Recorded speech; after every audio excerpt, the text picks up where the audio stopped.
through a demonstration on how to use the statistics app to create box and whisker plots using a spreadsheet. So in a Google spreadsheet, so this is an add-on specifically for Google, which you can get through any Gmail if you're just going into like Google Documents, and if you open up a new spreadsheet, if you have a Gmail account, you can get that as well. So when you've got your spreadsheet, so this is our data from before, and so this is the percentage of people stating healthcare quality was good or excellent throughout the provinces in the year 2000, year 2005. In the next video we'll do is we'll show how to do both of these together, but right now we're just going to do one of these variables as a box and whisker plot. And so under add-ons, like when you get it, you're actually looking at statistics, and so we're going to go to describe data. But if you don't have it, so you can say get add-ons. Unfortunately, when you say get add-ons, it's actually not searchable there. So I've sent you the link. If you Google it and you Google statistics, Google statisticians and engineers, you can get it. And so here you can see it's installed for me.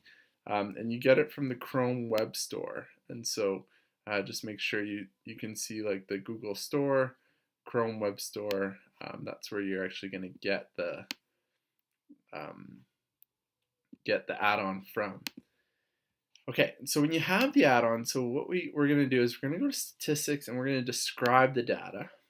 So a box plot, just like a histogram, actually describes the data. And so what we can do is when it loads up, we're going to click add a variable, and we're going to do the year 2000. So I'm going to do the histogram for the year 2000, and then just hit OK. And then, or sorry, the box plot. And so I'm just going to click off everything except the box plot. If I do the histogram and the box plot together, they just look a little different. So not different, but like they just look smaller. So I'm going to just do the box plot by itself. We can do the histogram in a chart. That's a little bit better way to see it. So we create the box plot. Another sheet just pops up, and there you've got your box plot. And so you can read where the outlier is, and it'll actually even hover over it. And you can see the quartile one, or sorry, the minimum, the maximum, quartile one, the median, and quartile three. And it's just a picture, so if you want to actually just copy it, you can then just copy it and then paste it into where you want to put it.